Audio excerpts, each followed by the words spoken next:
J'ai enfin trouvé une fille vierge. Ne vous inquiétez pas. Bientôt, vous aurez un nouveau sacrifice. Dans un village paisible et luxuriant, tout semble calme. Mais derrière les maisons et les rires, les secrets et les ambitions s'entrechoquent. Kalenda, un homme riche et influent, règne sur son monde discret avec une main de fer. Personne ne connaît vraiment ses intentions, ni ses secrets. Hawa, une jeune femme douce et naïve, vit avec sa mère Sira, une femme ambitieuse, prête à tout pour le luxe et le pouvoir. Un jour, Kalenda arrive au village, déterminée à demander la main d'Hawa. Je suis venu demander la main de votre fille. Un homme aussi riche que vous veut épouser ma fille, quoi. Sa mère, motivée par l'argent et le prestige, voilà l'occasion parfaite. Que vous. Veut épouser ma fille? Mais Hawa hésite. Elle ne connaît rien de cet homme mystérieux. Son cœur et son instinct lui crient le danger. Oui, je crois qu'elle serait parfaite à mes côtés. Sous le soleil brûlant du village, Kalenda offre une enveloppe d'argent à Sira. Ne t'inquiète pas, elle va t'épouser. Un simple geste qui scelle le destin de sa fille. La mère promet sans trembler. Ne t'inquiète pas, elle va t'épouser.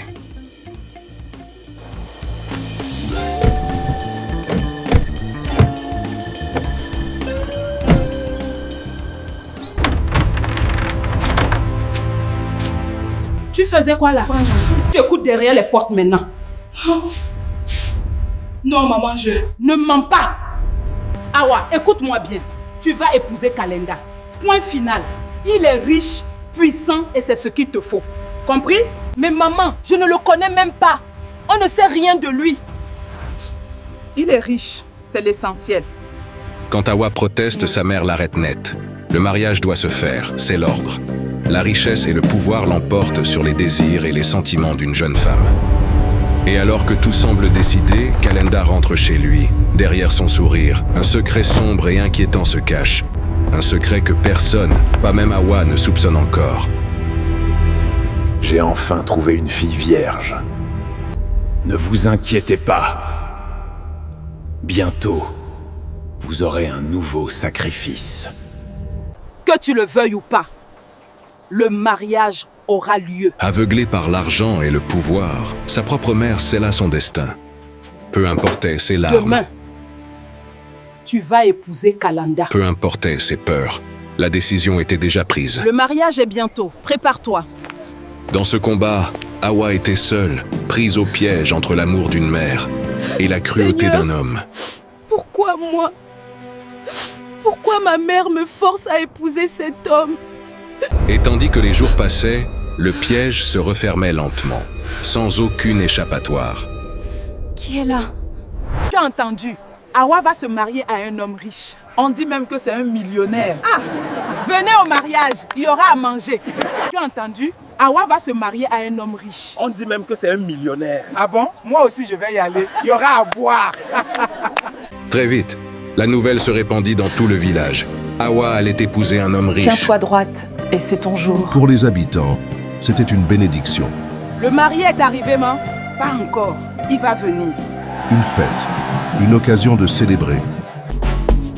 Mais derrière les sourires, derrière l'excitation, une vérité restait invisible. Hawa, elle, était brisée, silencieuse, prisonnière d'un destin qu'elle n'avait jamais choisi. Je vous déclare mari et femme. Et malgré ses peurs, malgré ses larmes silencieuses, le mariage eut lieu. C'est la fête. Oui, mangeons. Aujourd'hui, on ne se prive pas. Aujourd'hui, je danse. Regarde-le. Il est en forme aujourd'hui. Les chants résonnaient, les rires remplissaient l'air et le village célébrait une union qu'il croyait bénie. Tout semblait parfait, comme un rêve devenu réalité. Mais derrière ce décor de fête se cachait une vérité bien plus sombre. Car sous son voile, Hawa ne voyait pas un avenir, mais une prison. Maintenant, tu vas servir mes totems. J'ai déjà donné de l'argent à ta mère. Mais très vite, la vérité commença à se dévoiler. Et dans ces mots, tout était déjà décidé, le destin d'Hawa ne lui appartenait plus. Pourquoi moi? Quand le jour se leva, tout semblait différent. Elle n'était plus dans sa vie d'avant, elle était désormais dans celle de Kalenda. Dans l'ombre de la grande maison, il y avait un homme que personne ne remarquait vraiment. Le jardinier travaillait en silence, mais il voyait tout et comprenait tout. Et un jour, discrètement, il tenta de prévenir Awa à sa manière, sans attirer l'attention.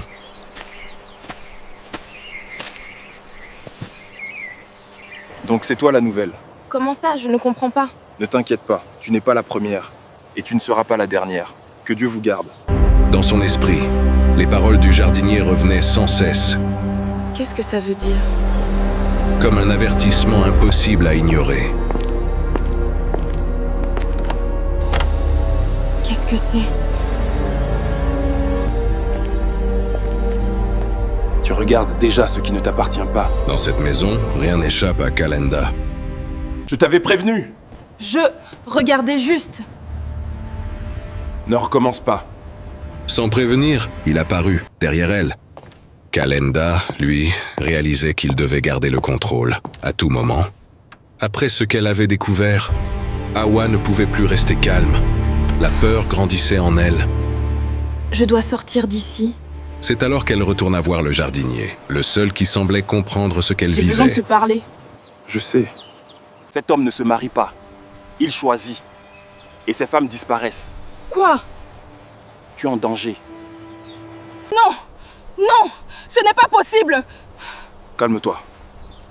Je dois partir! Maintenant! Respire. Fuir maintenant ne ferait qu'empirer les choses. Alors, je fais quoi? Écoute-moi d'abord. Écoute bien. Ce soir, quand tout sera calme, tu sortiras par derrière. Et après? Je serai là.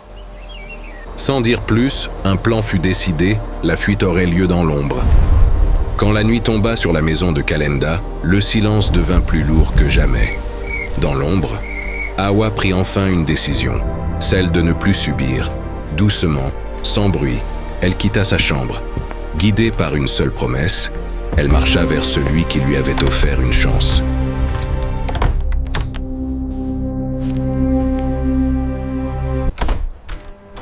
Non. Quand le Où est-il? moment arriva, Non, non. Awa s'élança dans la nuit, tremblante, Je suis mais là. déterminée. C'est bon. Derrière eux, la maison de Kalenda restait immobile. Mais le danger, lui, ne dormait jamais vraiment. Maintenant! Et pour la première fois, Awa courait non pas vers la peur, mais vers une chance de liberté. Puis le jour se leva.